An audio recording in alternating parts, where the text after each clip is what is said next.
कोई भी गाड़ी आप सुन लीजिए, जैसा आपने बहुत शानदार क्वेश्चन उठाया है। कोई भी 4 व्हीलर गाड़ी वाला आपसे क्लेम नहीं ले सकता है, ड्राइवर से क्लेम नहीं ले सकता है। क्यों? उसकी गाड़ी का इंश्योरेंस होता है।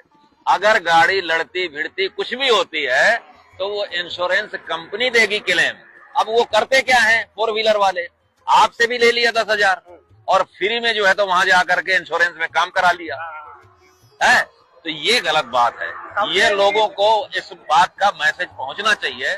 जनाब ने तो बिना सोचे समझे अपना मुंह फाड़ दिया, लेकिन चलिए देखते हैं एआई इस विषय में क्या कहता है। आप एक वाहन के मालिक हैं और सड़क पर चलते हुए आपके वाहन में किसी अन्य वाहन चालक ने टक्कर मार दी है, तो क्या उससे मुआवजा लेना सही है? जी हाँ, ये बिल्कुल सही है और आपका कानूनी अधिकार भी है। क्यों मुआवजा लेना सही है? नुकसान की भरपाई। दुर्घटना से आपके वाहन को जो भी नुकसान हुआ है उसकी मरम्मत का खर्च उस व्यक्ति को उठाना चाहिए जिसकी गलती से ये हुआ है। मुआवजे में ये लागत शामिल होती है। चिकित्सा खर्च। अगर दुर्घटना में आपको या आपके साथ किसी और को चोट लगी है तो उनके इलाज का खर्च भी मुआवजे में शामिल होता है।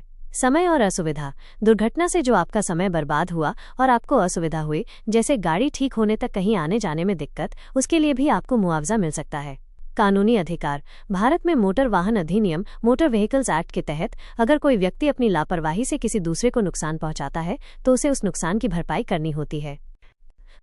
अब समझने वाली बात यह है कि आज के समय में कोई भी व्यक्ति जब एक नया वाहन खरीदने जाता है तो उसके लिए मोटर वाहन अधिनियम 1988 के तहत इंश्योरेंस, थर्ड पार्टी इंश्योरेंस लेना मैंडेटरी है और उसके साथ साथ वो अपनी गाड़ी का भी इंश्योरेंस करवाता है। अब सड़क पर चलते हुए यदि उस गाड़ी में कोई अपनी लापरवाही से टक्कर मार दे रहा है तो क्या वो मनुष्य मुआवजा मांगने का अधिकारी नहीं है? क्योंकि इंश्योरेंस का प्रीमियम कोई तीसरा बंदा भरने नहीं आया था। जिसने गाड़ी खरीदी, जो गाड़ी चला रहा है, इंश्योरेंस का प्रीमियम भी वही भर रहा है। तो मैं अपनी जेब से अगर इंश्योरेंस का प्रीमियम भर रहा हूं और कोई मेरी चीज़ को नुकसान पहुंचा रहा है, मेरी गाड़ी को नुकसान पहुंचा रहा है, तो उसकी भरपाई चाहे मुआवजे के तौर पर चाहे पेनल्टी के तौर पर उसको देनी चाहिए कि नहीं देनी चाहिए।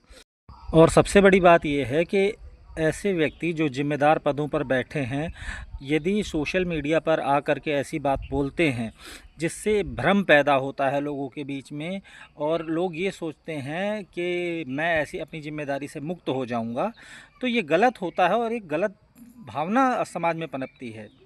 ऐसे लोगों को अपनी जिम्मेदारी समझनी चाहिए और कुछ भी बोलने से पहले सोशल मीडिया प्लेटफॉर्म पे ये ज़रूर सोचना चाहिए कि जो बात मैं बोल रहा हूँ इसका समाज में क्या असर जाएगा। आप लोग सोचें और बताएं।